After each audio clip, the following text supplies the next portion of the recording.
बहू की पहली नवरात्रि। लतिका बहुत ही मस्त मौला और हमेशा खुश रहने वाली लड़की थी।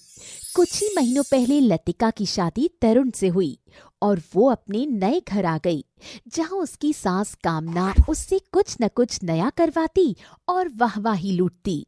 ससुराल में पहली नवरात्रि होने पर लतिका बहुत खुश थी और वो अपने पुराने दिनों को याद करते हुए कहने लगी, पता है मम्मी जी, अपने घर में मैं पूरे 9 दिन नए कपड़े पहना करती थी। मेरे पापा मुझे बहुत प्यार करते थे और इसलिए मुझे कपड़े खरीदने से कभी नहीं रोकते थे। लेकिन बेटा, ये तुम्हारा ससुराल है और तुम्हारे पापा नहीं, ये तुम्हारे पति का घर है। कोशिश करो कि 9 दिनों में सिर्फ 2 ही नए कपड़े खरीदो। महंगाई भी तो कितनी बढ़ गई है। क्या मम्मी जी, मैंने तो सोचा था आप मुझे पलकों पर बिठाकर रखेंगी। हाँ हाँ, मुझे क्या काले कुत्ते ने काटा है जो मैं तुझे पलकों पर बिठाकर रखूं?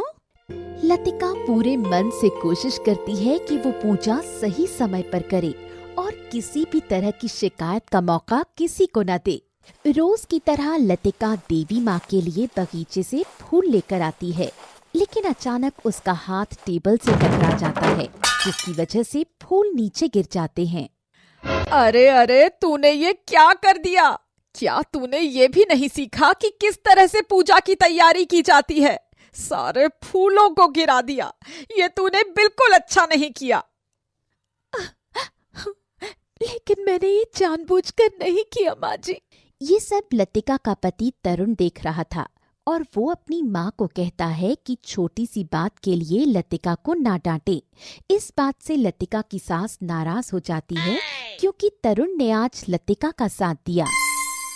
देखो तरुण, अच्छा यही होगा कि तुम सास बहू के बीच में ना आओ। वैसे भी तुम्हें घर गृहस्थी के बारे में क्या पता? अगर आपके बेटे को नहीं पता तो मुझे भी कौन सा पता है? अरे मेरी भी तो अभी अभी शादी हुई है। खैर, जैसे ही नवरात्र का त्योहार आता है, सास और बहू दोनों बहुत खुश होते हैं और लतिका की पहली नवरात्रि होने की वजह से उसके मन में एक अलग ही उत्साह था। एक दिन अचानक पड़ोसन सुषमा आकर कामना से कहती है, अरे कामना, तुम्हारी बहू का तो ये पहला नवरात्र का त्योहार है ना, तो क्यों ना हमें बहू के हाथ का ही बना हुआ भोग खाने को मिले? हाँ हाँ सुषमा, क्यों नहीं।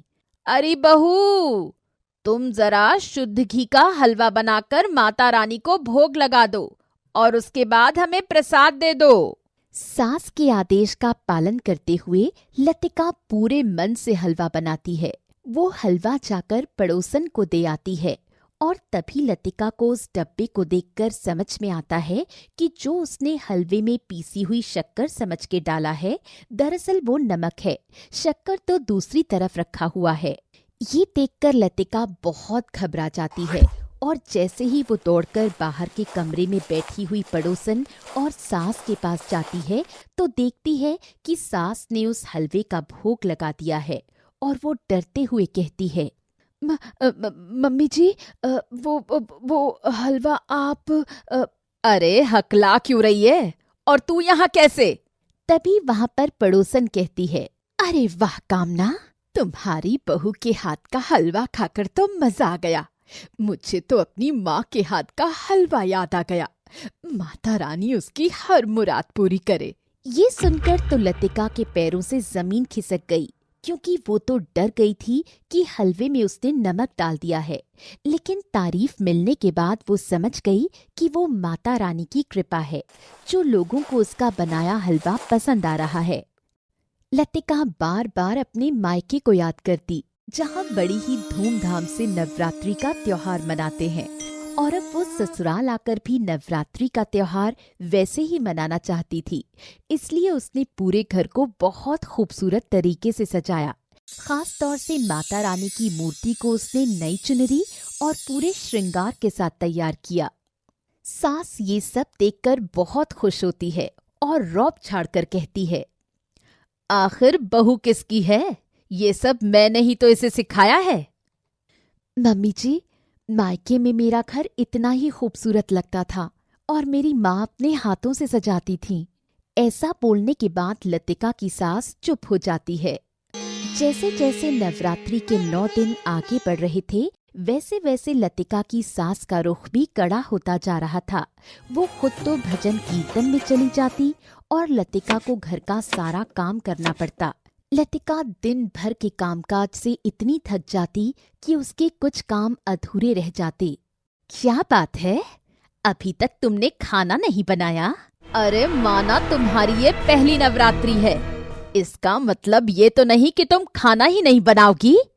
दरअसल मम्मी जी, नवरात्रि के होने से मैंने पूरे घर की साफ सफाई की और मैं थोड़ा थक गई थी, इस वजह से मुझे देर हो गई। मैं अभी फटाफट खाना बना देती हूँ।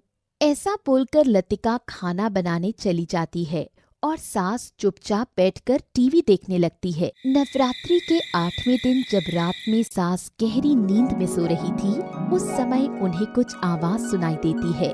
वो हड़बड़ा कर उठती है। कौन है? सामने देवी माँ उन्हें नजर आती है और वो कहती हैं, तुमने अब तक अपनी बहू को बहुत परेशान कर दिया। अरे वो बेचारी तो अपनी पहली नवरात्रि बड़ी धूमधाम से मनाना चाहती थी, लेकिन तुमने इस तरफ ध्यान ही नहीं दिया। वो तुम्हारे घर की लक्ष्मी है और तुम्हारा कर्तव्य बनता है कि तुम उसे खुश रखो। अचानक सास की नींद खुल जाती है तो पता चलता है कि देवी माँ उनके सपने में आई और उन्हें दर्शन देकर गईं। सुबह होने पर सास बड़े प्यार से बहू को पास बुलाती है। बेटा, मुझे माफ कर दो, मैंने तुम्हें परेशान कर दिया ना। नवरात्रि को लेकर तुम्हारे कितने अरमान थे, लेकिन मैंने तुम्हें काम देकर थका दिया। लतिका को समझ नहीं आ रहा था, जो कल तक उसे डांटा करती थी आज प्यार क्यों बरसा रही है। लेकिन वो खुश थी कि सास का कम से कम उसे प्यार तो मिला। तभी सास एक बहुत सुंदर सी साड़ी निकालकर लतिका को देती है। तुम्हारी शादी के बाद ये पहली नवरात्रि है ना, इसलिए ये मैं तुम्हारे लिए लेकर आई हूँ। तुम इसे पहन लो और मैं तुम्हें अपने साथ देवी माँ के दर्शन करने बड़े वाले मंदिर ले चलूंगी। ये साड़ी तो बहुत सुंदर है मम्मी जी, मैं जरूर पहनूंगी। बेटा, अब तक मैंने जो कुछ भी किया हो उसे भूल जाओ और अब हम नई शुरुआत करेंगे, ताकि तुम्हें अकेलापन महसूस ना हो और हमारा साथ हमेशा बना रहे। मुझे कुछ नहीं चाहिए मम्मी जी, बस आपका प्यार और साथ चाहिए। इसके बाद सास और बहू तैयार होकर देवी माँ के दर्शन करने जाते हैं और इस खूबसूरत पवित्र त्योहार को पूजा पाठ करते हुए अच्छे से मनाते हैं।